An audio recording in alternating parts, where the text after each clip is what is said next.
dices que el sofá te trata bien, aunque sea un poco frío. La cama no está mal, aunque no estés. Lo hecho está, y la verdad, hicimos mucho daño. No busco a quién culpar, ya para qué. Pero siento que no hay marcha atrás. Sé que esta vez no hay marcha atrás. Antes de que echemos las maletas a la calle y bajemos el telón. Si tú te vas y yo me voy, esto ya es en serio. Si tú te vas y yo me voy, ¿con quién se queda el perro?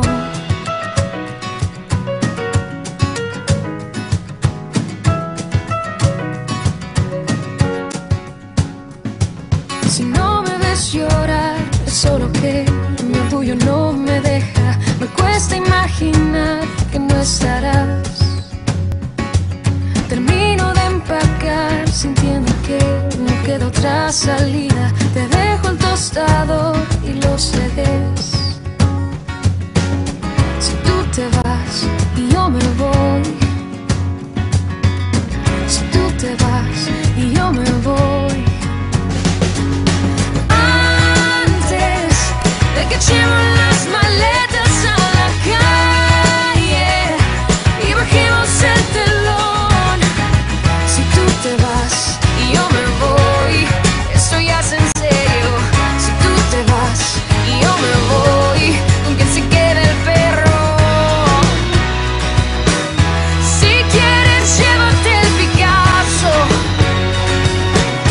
que al cabo es una imitación.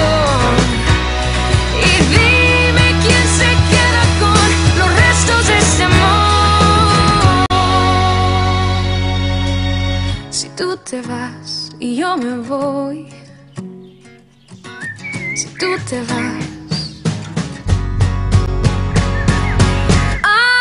Antes de que echemos las maletas a la calle, de convertirnos en extraños muy cordiales y bajemos el telón.